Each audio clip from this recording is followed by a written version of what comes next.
You know what Maria said in The Sound of Music? You begin at the beginning.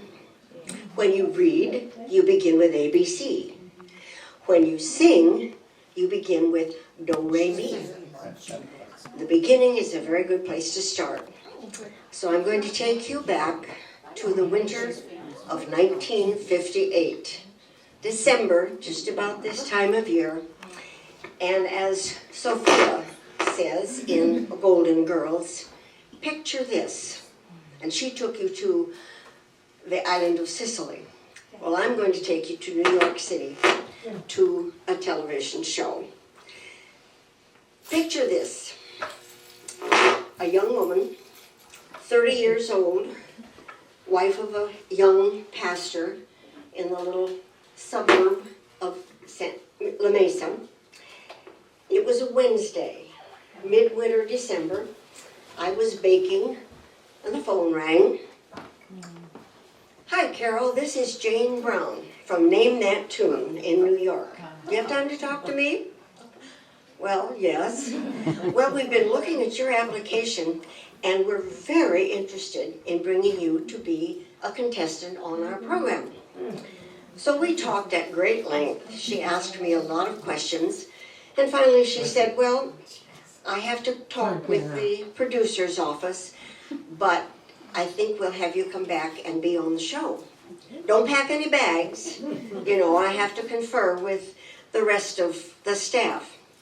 In about an hour, she called back. And she said, we want you on the show next Monday. We have reservations for you Friday morning on American Airlines to New York.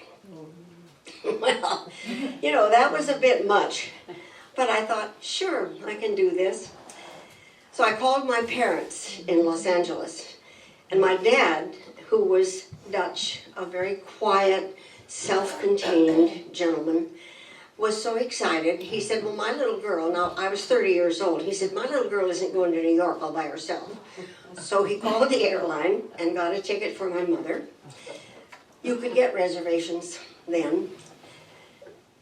She met me at the airport in Los Angeles, and off we went. It was really the beginning of quite an adventure. The producer's office made all the arrangements for me. I had told them that I was going to have my mother travel with me, and they had reservations for us at the Taft Hotel, which was just off of Times Square in Midtown Manhattan. And they said, you call the office when you get here and let us know that you're ready to go. So we got in late afternoon on Friday. I called the office, and the producer's wife said, you stay right there. Don't leave your room. I'm coming right over. She breezed into the hotel room and greeted me very nicely. And she said, oh, I'm so glad to know you because you're a minister's wife. I'm a minister's daughter. And then she turned to my mother and she said, but I really am glad to meet you because my mother was conducting a series of evangelical campaigns in Denver in the late 20s, and I'm writing a book about her. And I would like to talk with someone who knows more about that time in Denver. Her mother was Amy Semple McPherson. Oh my God. So, you know, I love it when I have an audience our age because I can tell them about Amy and they know who she was. She was, this is Roberta Semple, and she was just a love. She was so kind and cordial and helpful to me. Her husband, Harry Salter, was the producer of the television show. We had a lovely visit with her that afternoon, and she turned me loose from then on. I did see her when I'd go to the producer's office, and she said, well, we're just so excited about your coming. We'll see you tomorrow morning in the office. Because the hotel was close and Midtown Manhattan was very compact, I could walk every place we went. Now, they gave me a generous expense allowance. They handed me an envelope with $250 in it and said, this is for your expenses. Cabs, meals, whatever. My hotel bill was all paid for. And of course they had made all the air arrangements, so that was fine. So I had $250 to spend, which was great fun. So Friday morning, I walked over to the producer's office and had an interview with Mr. Salter, the producer. And he said, tell me more about yourself. What's it like being a preacher's wife? And how did you get interested in our show? Well, my son Stephen was 6, and he was intrigued with this program. I don't know why, but I would play it in the evening when I was busy in the kitchen, and he always liked to watch it, and I would call out the name of a melody. If you remember anything about that show, you had to identify songs. And I would call out the name of that, and Steve would say, Mom, you know that. Why don't you write to him and tell him you want to be on the show? Because they say if you're interested in being on the program, send us a little story about yourself and a photograph and let us know. So this dear child said, you got to do that, Mommy. So really, more to keep him quiet than anything else. I sat down and I left my FM radio on and I began to jot down the melodies as I recognized them. And I wound up with a list of 50 or 60 tunes, and that was fine. That was what I had sent in when I sent the application with a photograph. Now the snapshot that I sent, I was sitting on the steps of a friend's house with my son beside me and my little goddaughter on my lap. She was very much a part of my life at that time, and she was an adopted child, not quite yet 2, and she was just adorable. So I sent all this stuff in to the producer's office, and when I met the producer, he said, you sent in the longest list of any song titles that we've ever received. Do you really know all that music? And I said, well, yeah. Well, he said, come on. He sat down and he went through maybe hummed half a dozen tunes. I don't remember that any of them were on my list, but he hummed them and I named them. And he looked at me and he said, well, you're the real thing. And I wanted to tell him, yeah, I've known that all along. But he did not know much about my background. He didn't know that I was a trained soloist. He didn't know that my mother had been a professional musician, that I had grown up under her grand piano, listening to her practice. She sang with a professional quartet for quite some time. And at the age of 4, I was in the audience when she and her quartet were doing a program. And she said it a bit unnerved her because I was sitting in the front row singing Bella Filia dell'amore, which is the bass baritone part of the quartet from Rigoletto. So she didn't realize what she was doing. She also had, we played a game together. My dad traveled in his business, so Mother and I were alone from Monday morning till Friday evening. And I can remember playing what she called the song game. I'd be drying dishes, and she would hum a melody or sing la la la, and it was my job to identify that melody and the operatic work, the oratorio from which it came, if it was a symphony or a piano piece, to identify it, and the composer. So I started doing this way back when I was very small. Well, I spent the morning in an interview with Mr. Salter, and he said, you come on back this afternoon, I'd like to talk with you some more. So when I got there Friday afternoon, I met a young man by the name of Mario Cicero, a young Italian, 19 years old. He had grown up in the Bronx. He was a butcher and just charming, very Italian. And he was so gracious to me. He treated me like a grandmother. He'd hold my coat and he'd take my arm crossing the street, and he was just marvelous. And we got to be very, very good friends. So we had quite a visit that day, and when I left, I was told, all right, you report at 10 o'clock in the morning, Monday morning, here at the office, you're on your own for the rest of the weekend.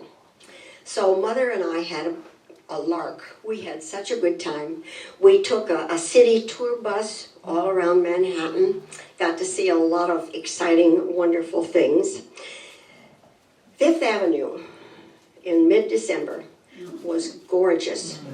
The trees were all lighted. The windows were decorated with these brilliant, colorful window decorations. We went to Macy's and Gimbel's, and we went to Saks Fifth Avenue. We didn't buy anything, we just browsed, but we had a good time. Sunday, we had the opportunity to take a bus up Fifth Avenue to Fifth Avenue Presbyterian Church, which was a very large, beautiful church with glorious music and a beautiful service. It was interesting to me because a young man by the name of Bryant Kirkland was the pastor, senior pastor at the time, and I had sat in on his classes in Princeton, New Jersey, when I was living there with my former husband, who was a student at the seminary. So we had an awfully good time. Okay, Monday morning, here we go. We're off on this adventure. Nice visit with Mario in the office. The format was that we started out as competitors. The format of the show was you had a little interview with George DeWitt, who was the master of ceremonies, charming young song and dance man who was very active in show business, especially nightclub work. Very young.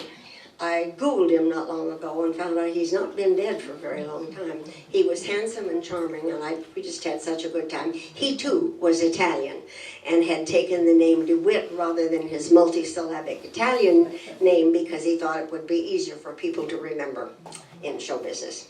So we had quite a time. And Mario said, "Carol, what kind of music do you know?" And I said, "Well, I've had pretty much a classical music education," and told him. I said, "What do you know?" Well, he said, "I play the radio in the butcher shop all day long, so I know the pop stuff." And I said, "Good, okay." And he kind of grinned at me and he said, "How about if we be partners in this?"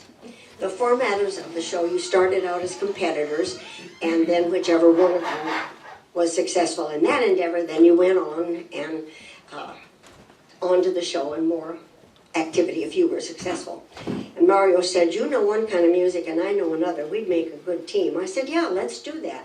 So we agreed to do that. You know, when I started thinking back on this, so many things came flooding into my mind. I did make an outline so I wouldn't wander on all day long, but it's hard to leave things out because they were such fun.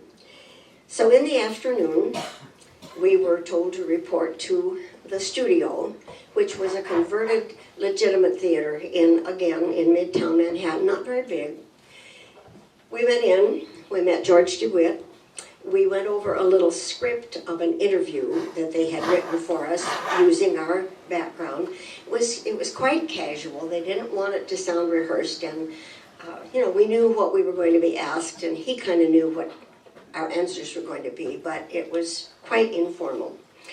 And then they went into the rehearsal.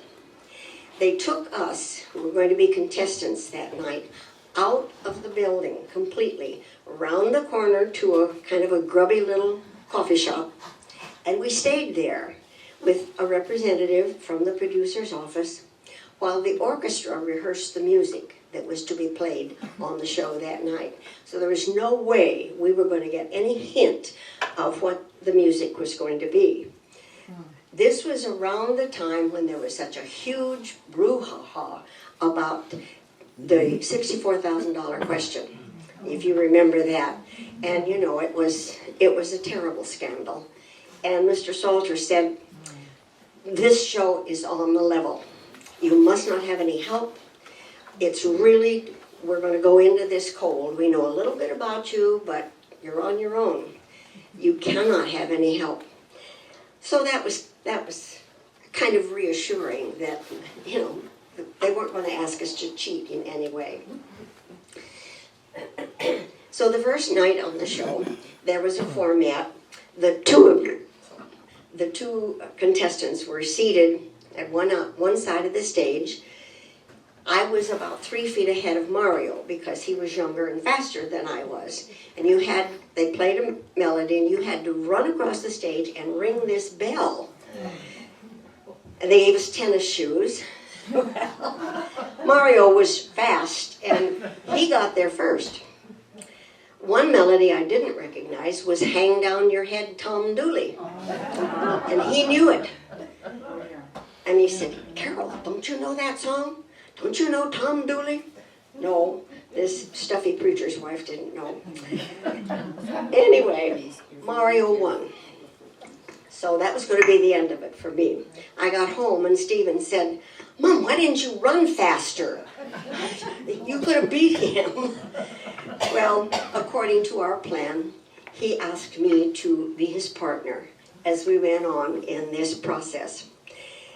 So we went on to the main event of the evening. We had 60 seconds to name 6 melodies. The orchestra was live and they would play this melody and we had a buzzer. And if we recognized it, we were to push the button and stop the music and see if we could name that tune. Well, we breezed through that. The song game came in handy, you remember, from way back in my childhood. One of the pieces they gave us that night was da da da da buzz, the Hallelujah chorus. I got home and my church organist said, you recognize that in 4 notes? I said, I've been singing that since I was 14 years old. I would be shamed if I didn't recognize it. I can't tell you what the other things were, but we went through that very quickly. I was young and very quick, and about after the second week, Mr. Salter took me aside and he said, Carol, we know you know this music, but don't push the buzzer quite so fast. It kind of looks like a put-up job. So I said, okay.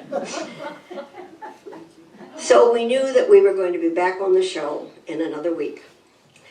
Monday evening, the show was broadcast live in New York, and by kinescope, which is a type of recording we don't even hear about anymore, they played it on the West Coast at 7:30 Monday evening. So by the time I got home, all my friends here knew that I was headed for the big money. Mother and I flew back to San Diego. We called a cab Tuesday morning, and the cab driver was a typical New York cabbie driving down the road, and I noticed he kept looking at me in the rearview mirror, and finally at a stoplight he turned and looked over his shoulder. He said, say, aren't you that preacher's wife that was on the television? I said, yeah.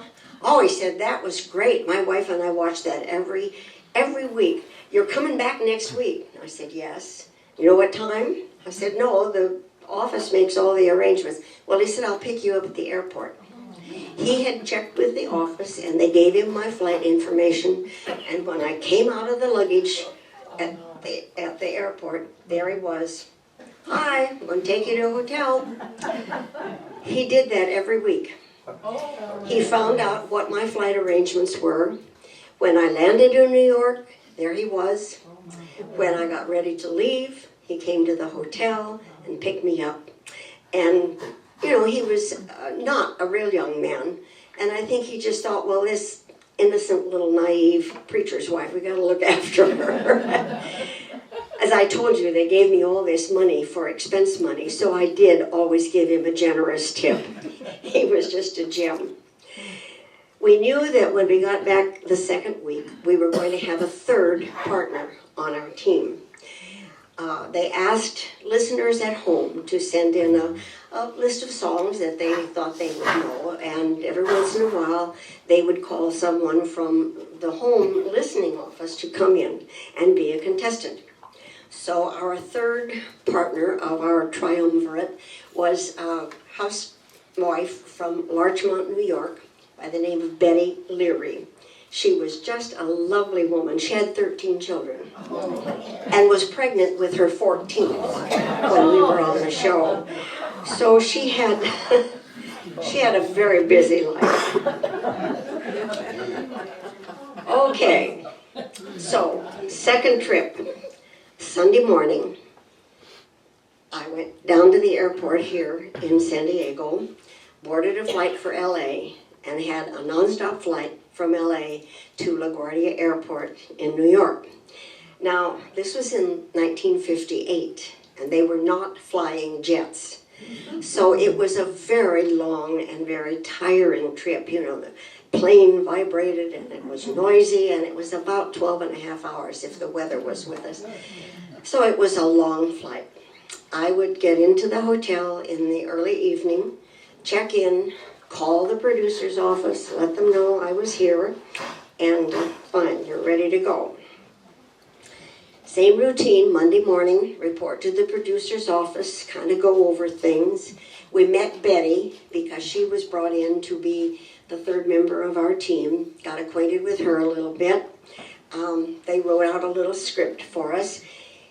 And then in the afternoon, we went to the rehearsal period, and Mr. Salter would say, "Now, Betty, I know you know some music, and Mario, I know you do, but it's going to be Carol's thumb on the button, and don't you push until she does." So it was obvious that they were going to be very dependent on me musically. But you know, it was easy. I had been steeped in music all of my life. As I said, I grew up under the grand piano listening. Most of the music that they gave us was really straightforward and quite easy. Mostly classics and light classics, a few show tunes, some oratorio and some opera, but it was just a piece of cake.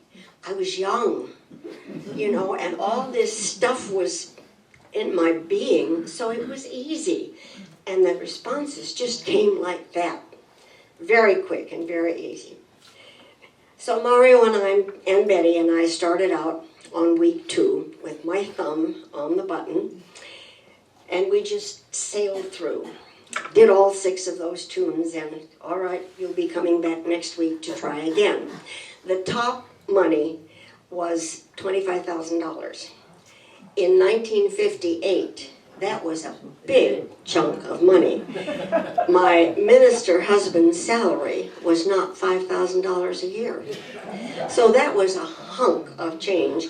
And the fact that they gave me all this spending money, which I never spent. You know, I always went home with more money in my pocket than I'd had when I started. But it was interesting to, especially as I reflect on it, to understand the dynamics of this show. It was very obvious that I was going to be the music person. I was the one they depended on. Nothing said about my being a trained singer. Very little said about my musical background. I was to be the little preacher's wife from a small town in California. Mario was the color and the clown, and Betty was the human interest with her big family. She was really something. One evening we were standing around, still on stage, talking after the broadcast was over, and all of Betty's children and her husband were in one row, in the front row of the audience, which they were there every week because they lived in Larchmont. They could bring them in. And Betty was tall. She looked down over my shoulder and she said, "Well, the big ones have the little ones all ready to go, so I guess it's all right for me to go down." She had those kids so well trained. The older ones got the younger ones all dressed in their snowsuits and their scarves and mittens, and off they went. So she kind of knew how to handle that. One of the things that was, keep track of my time and I can't see my watch. Okay, one of the things that was very interesting to me that I had not anticipated at all, I had been performing in public since I was 14 years old. But, you know, that was my hometown and where I lived. But the public reaction was so amazing to me. Now, this was one television show, and here was I, a little nobody from a little town in California that most people had never heard of. The cab driver was the first one to recognize me and arrange for all of my cab rides. the hotel staff when I check in at the desk, "Oh, I'm so glad to see you. You're back, Carol." The maid who took care of my room, the little coffee shop in the hotel where I often had a snack, they all got to know me. And they were just wonderful. "Oh, we're enjoying this so, and you're so good, and we're having such a good time. You're doing so well." Because the little broadcast studio was so close to my hotel, I walked back and forth. It was cold, but it was not inclement. And there was a Schraft's coffee shop on the way. If any of you ever lived in the East, you know Schraft's coffee shop. Kind of like Coco's used to be. Very nice little coffee shop. And they had a bar along one side, and they had a great big television hanging over that. It was black and white television, but I usually made a habit of stopping at the Schraft's on the way home back to the hotel after the broadcast, and everybody there got to know me. "Hey, here comes Carol. She won again tonight." It was quite amazing. A couple of years later, I was on a trip to Europe, and people I was traveling with recognized and remembered that I had been on Name That Tune. And believe me, in San Diego, I was a sensation.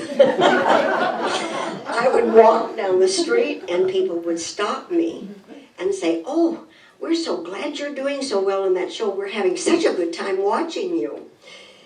Walker Scott, who was Mr. San Diego at the time, had a department store here. He telephoned me and congratulated me and thanked me for representing San Diego so well. Strangers came to my church. It was a little church, and in a suburb, it was way off the beaten path. But people came to visit our church, and they'd say, "Oh, we saw you on the television, and we knew you came from La Mesa, so we found your church." And that was fun. My minister husband at the time said, "Well, that's okay. Whatever they come for, however they happen to come, they're going to hear the good news." And I liked that. That was kind of fun. He had a girlfriend that he'd been really crazy with when he was in high school, and she was a dancer in New York. And she showed up at this little church one Sunday morning, and my husband Kenneth just hugged her and greeted her. She was a very glamorous figure in a fur coat. I'm sure the other parishioners thought, "Who is this woman?" But she knew about it, and she looked for our church. Then there was the morning when I was cleaning house in my grubbies, and the doorbell rang. And here was a couple from Iowa. And they said, "Oh, we've been watching you on the television, so we came to meet you." And they just waltzed right into my house and sat themselves down and wanted to visit. So, you think about celebrities in show business now and how hard it must be for them to ever have any private life. And I got that little tiny taste of that, and it was strange, to say the least. Well, I was in a bakery in North Park with my little goddaughter, 2-year-old goddaughter, in her stroller. And the young bakery woman, clerk, said, whatever I bought, and she said, "Could the little girl have a cookie?" And I said, "Yes." So she brought out a cookie to Michelle, and Michelle sweetly said, "Thank you." And the bakery clerk said, "She's a beautiful child, but she's not yours, is she?" And I said, "Well, actually, she's my goddaughter. How did you figure that out?" Michelle is half Puerto Rican. She was an adopted child. So she has this dark curly hair and these big dark eyes, and here was I, this blonde Dutch woman with this little kid. Well, she said, "I've been watching you on Name That Tune, and I know you just have one child. You have a son." So I knew this little girl couldn't be yours. No privacy. There was one week when I came home and landed at the airport here in San Diego, there was a reporter from the local newspaper who had stalked me and tracked me down.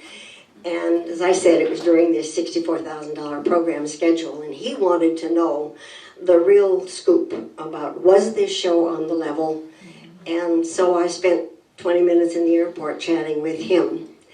But the big one was one Sunday when my family, my son and my husband and I had gone to dinner at O'Quinn's Dining Room in La Mesa, which was a very nice restaurant. And while we were having our dinner, several people came up and said, "Oh, we're watching you on the show, and we're so glad you're doing so well, and wishing you luck." And my son looked at me and he said, "Well, looks like you're quite a star. But you're not so much to me, you're just my mother." So I kind of got cut down to size.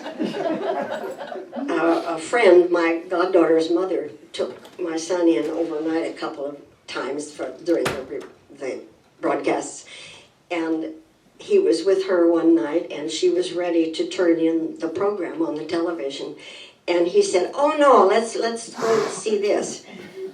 And Faye said, "Well, but it's your mother. Don't you want to see her?" "No, I see her all the time. I'd rather see Superman." So believe me, I really got cut down to size. One of the outstanding things about this trip was the travel woes. You know, midwinter, flying to New York before jets, it was quite an adventure. One weekend, they couldn't get me reservations out of California, out of San Diego, and out of LA actually. So they said, "Well, we're going to fly you to San Francisco on Saturday night, put you up at a hotel there, and then fly you Sunday from San Francisco to New York." Okay. Well, I had a very beloved aunt and two cousins who were living in San Francisco. So I called them and told them, and here they came to the airport and met me, took me out to the home of my younger cousin, and we had a tea party together and just had such a good time. This aunt was Irish, and she was a real character. And her two daughters were idols of mine because by then they were in their 30s. They were a bit older than I. Both of them very attractive and very glamorous. They worked at the St. Francis Hotel in San Francisco. The older one was the personnel manager, human resources we would call it now. And Billy, the younger one, tall and slim with flaming red hair, she worked in the publicity office. So they were delightful people, but we had such a good time that afternoon. And when my Aunt Pearl, who was an outrageous person, got to talking about Betty Leary, she said, "How many kids does she have?" And I reminded her, "Oh, if I had that many kids, I'd take some of them out and drown them." She just couldn't imagine managing that large a family. Okay. Oh, that was the night then when they took me back to my hotel, and I stayed overnight in San Francisco, and I had the stomach flu. So when I got to the producer's office on Monday morning, I was looking a little peaky, as my grandmother would have said, and they did the best they could with me. When I got home and called Mother, she said, "Honey, you just looked awful. Didn't the makeup man have time to get to you?" I said, "Yeah, but I've been sick." So the week of Christmas, I didn't go back. There was no contestant show at all. They did a recap of things in a very charming program. And I was kind of glad to have a break because, you know, that was an exhausting weekend. All day on the plane Sunday, do the show on Monday, all day on the plane Tuesday coming home. It was tiring even for somebody young. Well, by New Year's week, they had no reservations for me at all. They hadn't learned that week they couldn't get me in and out of LA, that they had to do something different. So they were on the phone with me all day Saturday and early Sunday morning. I think they had reservations for me on every flight that left the West Coast, but it was just after New Year's, and you know, all the people who'd come for the Rose Bowl, they were going home, and there was no reservation on a plane. You had to have been born on a plane to get out of California that weekend. So finally, early Monday morning, they called me, and they were frantic, and they said, "We're going to fly you to Los Angeles. A driver will pick you up at the airport and take you to the CBS broadcasting studios in LA, and we'll do the show by telephone hookup." well, okay, you know, this was an adventure, so fine, whatever they wanted to do. So I was taken to CBS Broadcasting Studios into this big sound stage, into a control booth. Nobody there but me and the broadcast technician. And they opened up a phone line, and I was on the phone all day long with the producer's office. And twice, Mr. Salter said, now, Carol, who's there with you? And I said, well, this young technician, I don't even know his name. Well, don't talk to him. You sit with your back to him all through the broadcast. You must not look at him. You must not speak to him. We have to keep this on the level. Can't be any suspicion of you're getting any help from anybody. So I wanted to say to him, well, I really don't think I need help. Oh, arrogance when you're young. So we did the show. When they opened up the broadcast for the TV cameras, which I was getting on a feed in the control room, here was a phone on a stand, and Mario and Betty flanking the phone. And I was to be the point person as far as the music was concerned, but I couldn't talk to anybody during the broadcast. And before we went on the air, Mr. Salter said, now, Carol is just going to say buzz when she recognizes the music. And you two put your hand on the buzzer, but don't push. Let her say buzz before you do. Well, we made it through that all right, and it was quite a lot of fun. Mario's response was very interesting. This kid had been born and grew up in the Bronx. The only time he'd ever been out of New York City was to go to North Carolina when he and his little sweetheart went down there to be married. And he never could tell me why they went to North Carolina, but that was it. So he just couldn't quite figure what was going on, that I wasn't there. And he kept saying, you know, his Bronx accent, which I can't mimic, Carol, why didn't you come? Why didn't you come? I said, well, Mario, I couldn't get on a plane. Well, why didn't you get on out of the plane? This business of air travel was just beyond his ken. So it was kind of fun. That week that I didn't get to New York, an old flame of mine, a young man I'd been very much in love with when I was in college, was in New York for a week. He worked for the Arabian American Oil Company and had been home from Saudi Arabia for a little furlough. And he came, and he knew I'd been on the show, and he came to the studio hoping to see me. Well, I wasn't there. And he left me this sweet note, and he said, oh, I was so in hopes I could see you and we could have a good visit. And all I saw was this dumb telephone. Too bad you didn't marry me. We would have had money.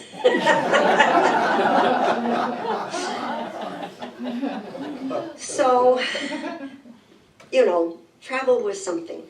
Then there was the week that San Diego Airport was fogged in.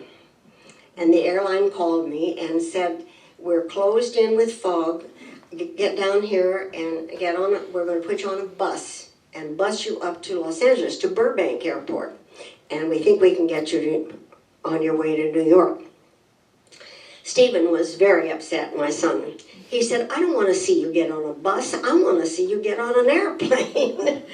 But got down, you know, in those days, there was just this little tarmac right outside the terminal. It was very small, and you walked out and climbed a little stairway and got onto the plane. Well, I walked out and climbed onto a bus, and away we went. And someone else standing at the airport turned to my husband and said, I don't think that bus is ever going to make it. It didn't. By the time we got to Burbank through fog, the parking lot of the little Burbank airport was absolute mayhem. People were sitting on their luggage as though they had, you know, grown roots through the tarmac. And I supposedly was going to get on a United flight to New York, went charging into the United desk, stand in line to check in, and over the PA system I heard them say, American Airlines, which had been on strike for 6 weeks, has a flight ready to New York. report to gate so-and-so. I thought, oh, maybe I can get on that flight. So I talked to the agent and I said, can you transfer me to that flight? And he sort of glassy-eyed said, yeah, and did something to my ticket and gave it to me. And I went galloping over to the American desk. This was the first flight that had left the West Coast after the strike was settled. And they just sort of gathered up a motley bunch of passengers to go. So again, I gasped out my story to the agent and I said, it's imperative that I get to New York immediately. Well, I think he thought I was escaped from an asylum or a penal institution, but he endorsed my ticket and a very tall young agent came, grabbed my suitcase and took off. He was very tall and I was 5'2", so I was chugging along trying to keep up with him. They had already closed the door of the plane and pushed that stairway away. So he pushed the stairway back up, banged on the door. They opened the door. He sort of shoved me in, threw my suitcase in. They closed the door and I sank into the one empty seat in the whole plane. Pretty much out of breath and a bit frazzled. And I turned to the man sitting next to me and I said, this plane is going to New York, isn't it? And, well, yes. And I said, are we landing at LaGuardia? Well, yes. And about that time he looked at me as though I'd grown another head, right about here. He said, lady, what are you doing on this plane if you don't even know where it's going? I think he must have thought I was a fugitive, so I explained to him. Well, when I got to New York, my faithful cab driver with all of this was there to meet me, took me to the hotel. I got into my room and I called the producer's office. By now it's midday on Monday. I knew where I was, and I knew I was going to get there, but nobody else knew where I was. The airline had no record of it. They called my husband. He didn't know where I was. I knew I was coming, but nobody else did. So when Jane Brown, the representative with whom I had dealt so much through all of this, heard my voice, I heard her throw the phone down and say, hooray, everybody, Carol's here. So I received a royal welcome. We won every week for 6 different appearances on the show. And none of my partners knew much of the music that they were playing for us. It was obvious that they were, kind of gearing things to me. Now, they never let me know ahead of time what they were going to play. And as I said, during rehearsal, we were out of the building, so we couldn't hear. When we did rehearsal in the studio, the band would play Mary Had a Little Lamb or Yankee Doodle Dandy or something like that, just to give us the practice of pushing the button to stop the music. But we made it all the way to the very top.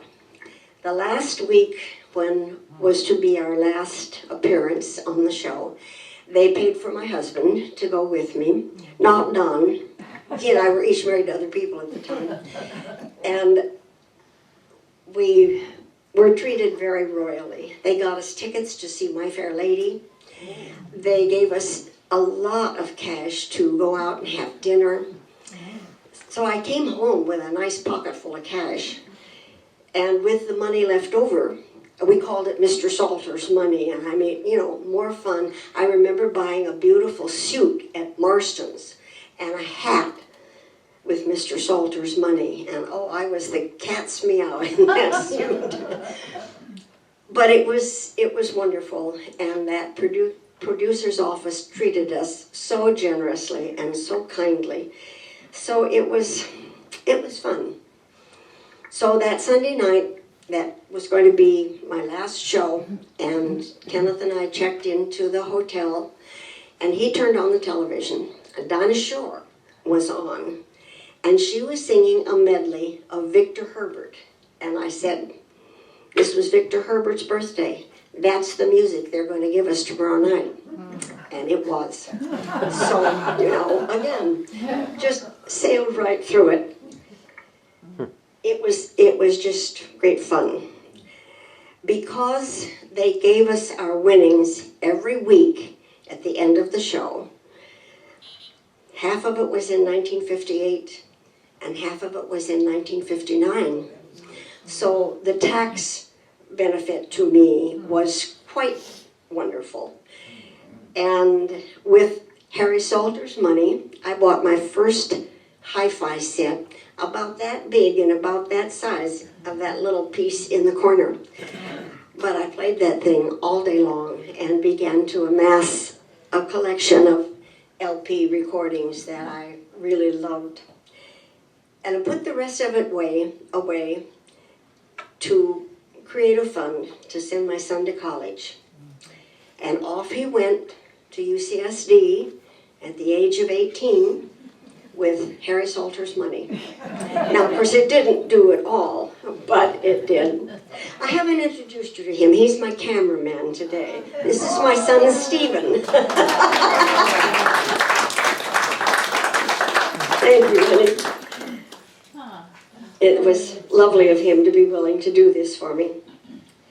Well, as the little poster said, I did this story of Name That Tune all over Los Angeles and all over San Diego for months. I must have done it maybe 55 or 60 times for service clubs and for social clubs and for churches. And, you know, people were fascinated with it because it was such an unusual thing. It was a larky adventure. People have said, would you do it again? And I've said, in a minute, except I couldn't do it now. My brain is not that facile anymore. We watch Jeopardy every night, and I'll know the answer, but, you know, maybe 5 minutes later down the road, it'll come to me. I have to tell you about an experience with a charming man who was the lecturer of an elder hostel in Italy, where we were a few years ago. He was American-born and had lived in Italy, of Italian parentage, and had lived in Italy and taught there for many, many years. So he was extremely fluent, but he was not a real young man. We were coming back, we were staying at Lake Garda up in the north of Italy, and we were coming back from a field trip up to the Dolomites, and he called out and he said, now look at that building over there across the valley, that big round gray building. Okay, well, that's it's called, well, never mind. It's a building that Mussolini had built to inter the remains of honored Italian soldiers, war heroes. Okay, so we understood what that was all about. About 5 minutes later, he picked up the microphone again and he said, ossuary. What? Half the people were napping by then. And he said, couldn't think of that word when I needed to. But I've learned at my age that when I can't retrieve a word, I just let it go. And maybe a few minutes later, it'll come back to the conscious level. So we said, okay, we all understood that because we were all seniors. It was fun. It was an adventure. I had nothing to lose. I had nothing when I started. And they paid all my expenses, and I had all this lovely cash to play with. So it was just fun. It's been fun for me to revisit it. I haven't done this talk for quite some time. And as I sat down and began to make a little outline for myself, because I knew I would maunder on forever if I didn't, it all came flooding back. You know, one memory would unlock another one, and then that would trigger something else. And so it has been lots of fun for me to revisit. It was exhausting.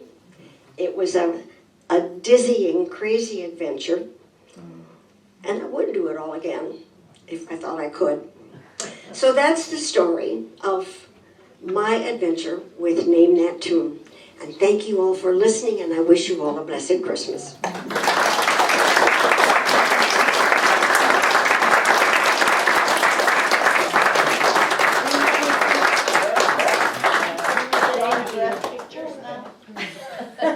Well, I don't have any of those. I'm sorry about that, BJ. course. But I will answer questions if you have any. I've told you everything you ever wanted to know and then some. Go have lunch.